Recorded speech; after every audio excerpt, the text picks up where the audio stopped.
Kekhilafahan di bumi, semua tahu kalau manusia diciptakan di bumi untuk jadi khalifah. Mudahnya khalifah itu tugasnya dua. Yang pertama adalah beribadah pada Allah dengan semua bentuknya, dan yang kedua adalah memakmurkan bumi. Ini tugas manusia di bumi ini. Tapi kemudian Ramadan memiliki peran yang sangat amat penting tentang dua hal ini. Manusia dengan Ramadannya akan bisa menjadi khalifah di bumi yang sempurna. Tapi apa hubungannya antara Ramadan dan tugas kekhilafan di bumi?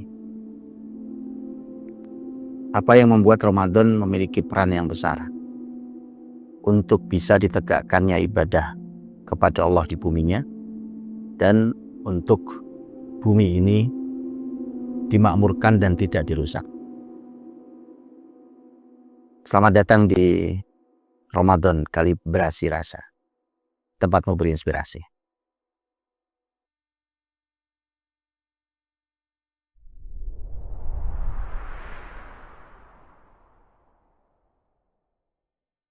Manusia di bumi bertugas sebagai khalifah.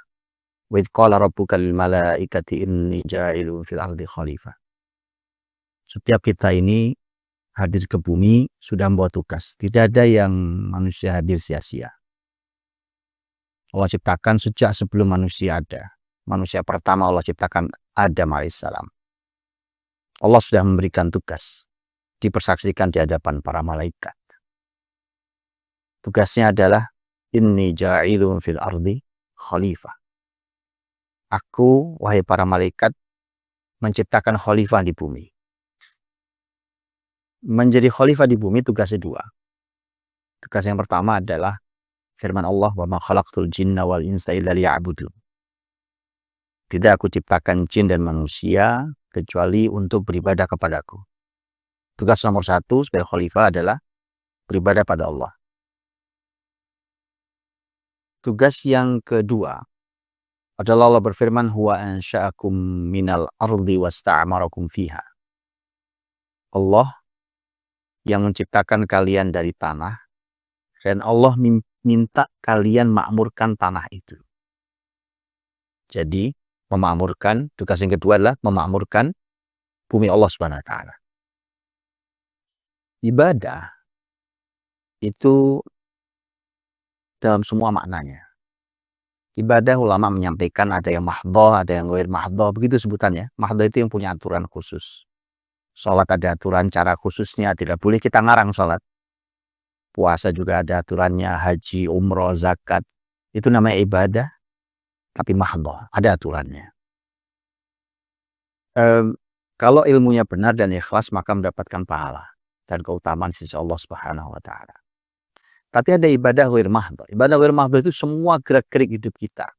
Lisan kita yang bergerak, pikiran kita yang terus berpikir dan berputar, langkah kita, semua anggota tubuh kita ini, kebijakan kita, sikap kita, rasa yang ada dalam hati kita, itu semua adalah tingkah pola hidup kita. Saat kita tidur, saat kita berjaga, tidak sedang tidur, itu semuanya adalah merupakan kehidupan kita. Kita berjalan, kita berhenti, kehidupan kita. Semua itu bisa bernilai ibadah. Ibadah yang ghair mahdhah. Asal dia diniatkan untuk menguatkan akhirat kita. Maka ibadah dalam semua makna, yang paling penting adalah ibadah itu segala hal, mau ucapan, mau perbuatan, mau itu rasa yang membuat Allah ridho, membuat Allah cinta. Itu ibadah. Manusia harus memastikan bahwa seluruhnya adalah ibadah. Itu satu, sebagai khalifah itu tugasnya. Kemudian tugas yang kedua, kalau tentang dirinya dipastikan sudah memiliki nilai ibadah, maka yang kedua pastikan bahwa Anda memiliki peran-peran memakmurkan bumi. Kalau bingung dengan kata memakmurkan, mudah saja. Lawannya adalah wala tufsidu fil ardi ba'da islahiha. Jangan rusak bumi setelah Allah perbaiki bumi ini. Apa saja yang merusak bumi, Anda jangan bermain di situ. Mari kita ada pada sebaliknya. Lawan dari kerusakan itu, kita harus ada di lawannya, yaitu memakmurkan bumi. Apapun itu tugasnya. Orang lain melubangi, kita menanami. Orang lain mencoret-coret dan membuat buruk wajah bumi, kita menghiasinya. Apapun itu. Jadi tugas khalifah setelah beribadah pada Allah dengan semua maknanya, tugasnya adalah memakmurkan buminya. Pertanyaannya adalah, kalau kita katakan Ramadan memiliki peran yang sangat amat vital dan sangat amat penting untuk dua tugas penting manusia ini.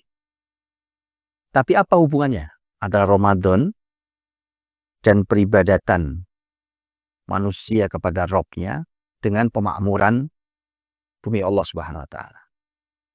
Apa hubungannya Ramadan dengan itu semua? Saya kenalkan satu buku menarik. Buku ini menarik sekali. Nama penulisnya seorang perempuan namanya Sofia Suhaibani. Bukunya itu tidak biasa. Dia tentang Al-Quranul Karim, tetapi tidak bicara tentang makna, tidak bicara tentang tafsir, tidak. Tapi bicaranya tentang, judulnya Al-Kharaid Al-Dhihniyah Lisuwaril Quran Karim. Mind mapping. Kharaid Dhihniyah itu mind mapping. Jadi kita hanya diajak untuk melihat Quran dengan peta, pemetaan dan kerangka surat-surat Al-Quran Karim. Isinya begini. Di situ ada 114 surat. Tentu kita itu Al-Quran 114 surat.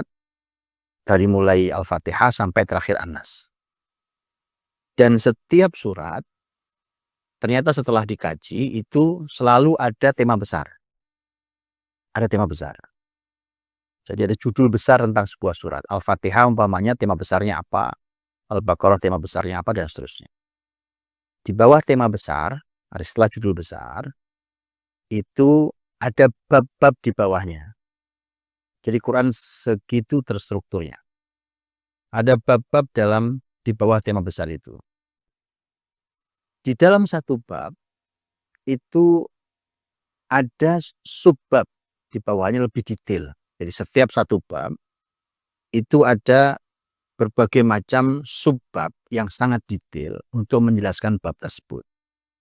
Dan ditunjukkan oleh penulis bahwa subbab itu yang membahas tentang tema subbab tersebut itu ada di ayat berapa saja.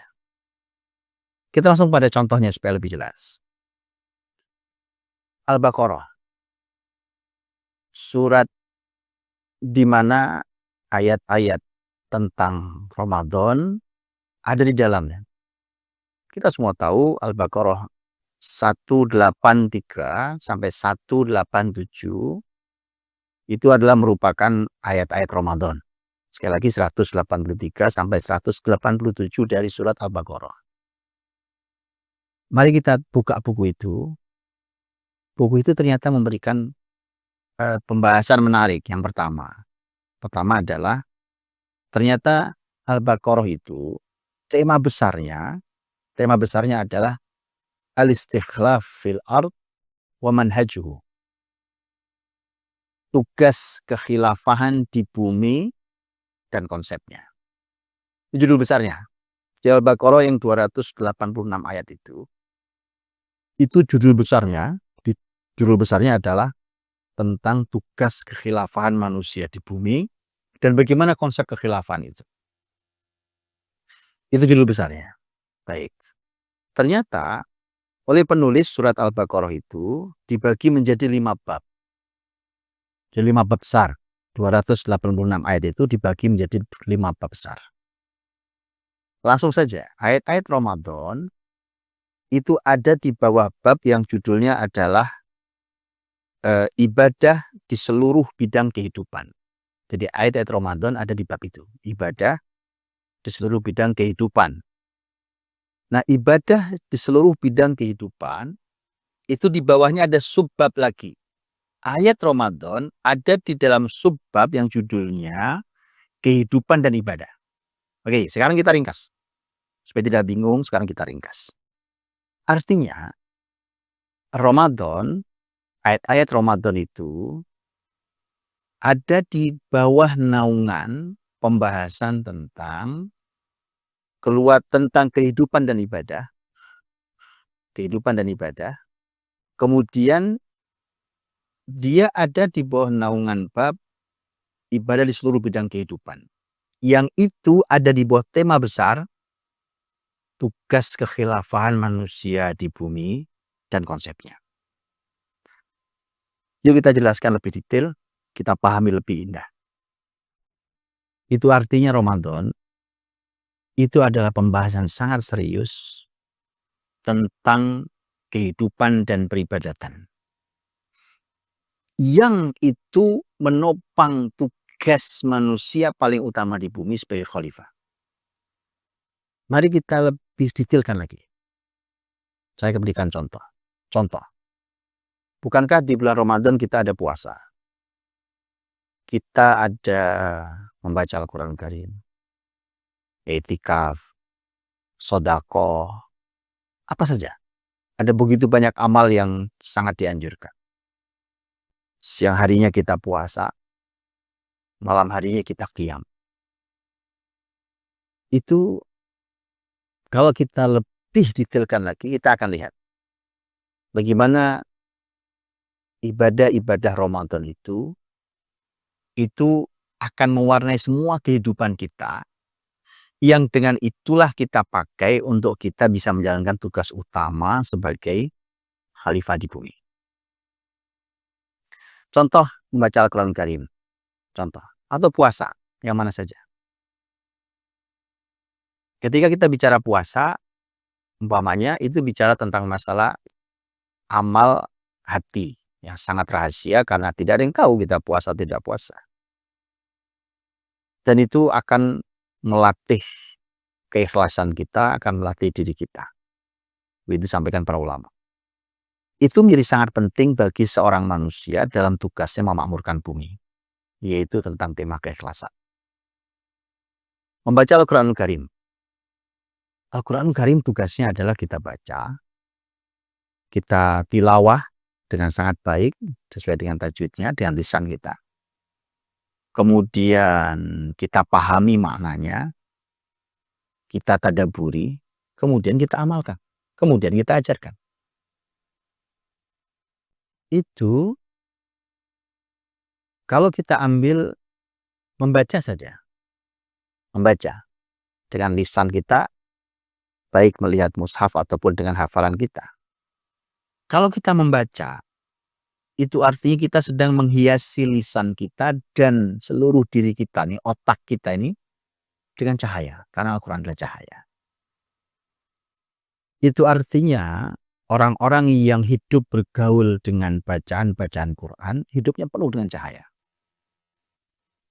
Kalau lisan bercahaya, maka tidak akan mungkin lisan itu berkata kotor, kasar, suka menuduh orang, dusta, dosa, tidak mungkin.